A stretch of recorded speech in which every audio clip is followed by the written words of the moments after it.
Hello student. हम लोग अपनी पिछली वीडियो में यूरोप में राष्ट्रवाद के उदय के विषय में जाने।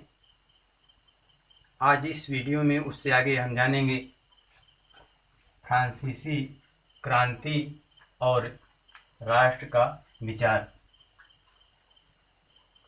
राष्ट्र के विचार की स्पष्ट व्याख्या फ्रांसीसी क्रांति में देखने को मिलती है। फ्रांसीसी क्रांति के द्वारा निरंकुश राजतंत्र से सत्ता हस्तांतरित होकर जन साधारण वर्ग के हाथों में आ जाती है और क्रांति जो 1789 में फ्रांसीसी क्रांति हुई थी, उसकी घोषणा थी कि लोगों द्वारा राष्ट्र का गठन होगा और वे ही इसकी नीयत तय करेंगे। क्रांतिकारियों द्वारा उठाया गया कदम 1789 की क्रांति में क्रांतिकारियों ने जो कदम उठाए वे नागरिक और पितृभूमि जैसे विचारों पर सामूहिक एकता के लिए विशेष बल दिए। नए तिरंगे झंडे का निर्माण किए। एक नया तिरंगा झंडा बनाया गया जो पुराने तिरंगे झंडे का स्थान ले लिया। सक्रिय नागरिकों द्वारा स्टेट जनरल, जिसे नेशनल असेंबली भी कहा जाता है, सक्रिय नागरिकों द्वारा नेशनल असेंबली की कार्यपालिका का चुनाव कराया जाने लगा। सक्रिय नागरिक किसे कहते हैं? सक्रिय नागरिक से तात्पर्य है ऐसे नागरिक जो फ्रांस में कम से कम 3 दिन की मजदूरी के बराबर यदि कर चुकाते हैं तो ऐसे नागरिकों को सक्रिय नागरिक की श्रेणी में रखा गया था।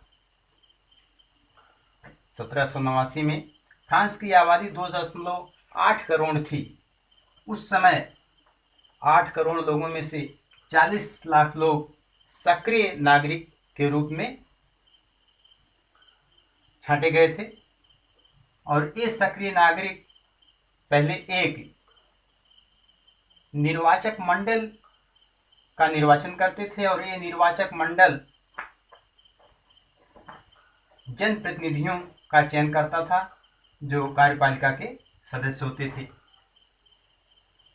इस प्रकार नई स्तुतियां रची गई, शपथें ली गई और शहीदों का गुणगान किया गया।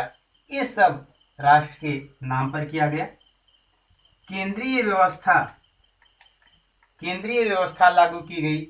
ऐसी शासन प्रणाली लागू की गई 1789 की क्रांति के परिणाम स्वरूप जो संविधान बना कि ऐसी केंद्रीय व्यवस्था लागू की गई कि जो पूरे देश पर एक समान कानून, एक समान शासन करती थी और एक समान कानून बनाया सबके लिए, जो कानून बनाया सबके लिए बराबर थे। क्षेत्रीय भाषाओं को हतोत्साहित किया गया और फ्रेंच जैसी भाषा जो अधिकांश लोगों द्वारा बोली जाती थी साझा राष्ट्रभाषा के रूप में स्वीकार कर ली गई। क्रांतिकारियों की घोषणा। क्रांतिकारियों ने ये घोषणा कर रखी थी कि हम लोग यूरोप के अन्य देशों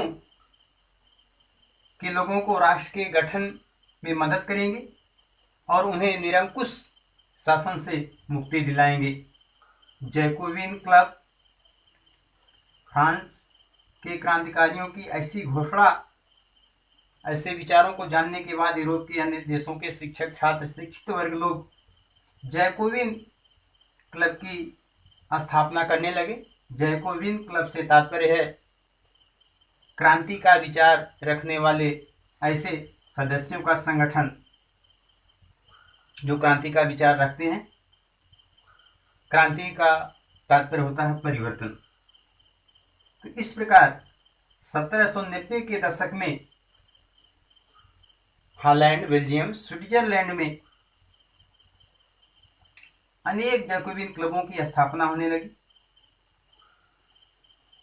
और फ्रांसीसी सेनाएं हॉलैंड, बेल्जियम, स्विट्जरलैंड में प्रवेश की और वहाँ इसके साथ साथ राष्ट्र के विचारों को अपने साथ ले जाकर वहाँ प्रसारित की। इस प्रकार राष्ट्र का विचार पूरे यूरोप में प्रसारित हुआ। नेपोलियन बोनापार्ट का जन्म 15 अगस्त 1769 ईस्वी को हुआ था। इसके पिता का नाम चार्ल्स बोनापार्ट था। यह 1804 ईस्वी में फ्रांस का सम्राट बना और नेपोलियन युद्धों की शुरुआत 1805 से हुई। 1805 में इसने ऑस्ट्रिया को और 1806 में प्रसा को और 1807 में रूस को पराजित किया। 1813 में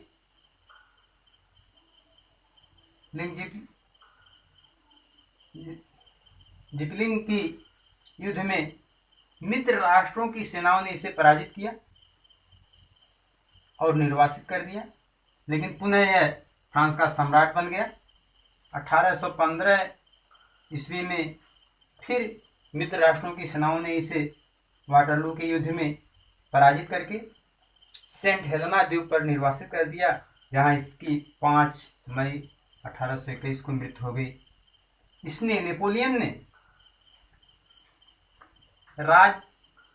राजतंत्र की पुनः स्थापना की और प्रजातंत्र को विध्वंस कर दिया। इस प्रकार राजतंत्र को तो पुनः स्थापित किया और प्रजातंत्र को विध्वंस किया, लेकिन प्रारंभ में जो तमाम सुधार लागू किए गए थे, इसने भी अनेक सुधारों को लागू किया। 1804 की नागरिक संहिता, जिसे नेपोलियन संहिता के नाम से भी जाना जाता है, इसने अनेक सुधारों को लागू किया। जैसे विशेषाधिकारों कांत, जो पादरी और कुलीन वर्ग को विशेषाधिकार प्राप्त थे, इसको समाप्त कर दिया। एक समान कानून, पूरे देश में एक समान कानून लागू कराया। संपत्ति का अधिकार, लोगों के संपत्ति के अधिकार को सुरक्षित रखा। सामंती व्यवस्था समाप्त, जो फ्रांस में सामंती व्यवस्था प्रचलित थी प्रारंभ में, उसे समाप्त कर दिया। भूदासत्व समाप्त, जो दास रखे जाते थे, इसको ऐसी व्यवस्था को समाप्त कर दिया। जागीरदारी शुल्क समाप्त, जमींदारों द्वारा लिया जाने वाला शुल्क को भी समाप्त कर दिया। श्रेणी संघों पर प्रतिबंध, जो शहरों में व्यापारियों पर श्रेणी संघों का नियंत्रण था, इसे समाप्त कर दिया। यातायात और संचार व्यवस्था बहाल की।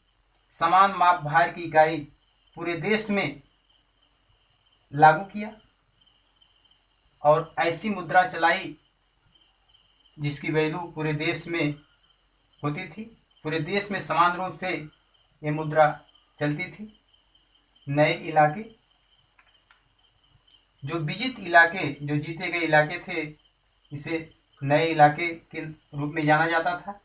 यहाँ भी फ्रांसीसी सेनाओं का स्वागत किया गया।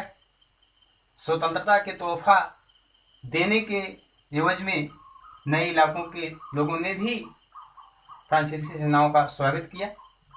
प्रारंभ में जो उत्साह देखा गया, बाद में यह उत्साह दुश्मनी के रूप में परिवर्तित हो गया, क्योंकि नेपोलियन के जो विचार थे वे लोकतांत्रिक राजनीति के अनुरूप नहीं थे। इसलिए धीरे धीरे वे विचार, लोगों का उत्साह ठंडा पड़ने लगा और दोस्ती दुश्मनी के रूप में परिवर्तित होने लगी। इस प्रकार फ्रांसीसी क्रांति के माध्यम से यूरोप में राष्ट्र का विचार प्रसारित हुआ।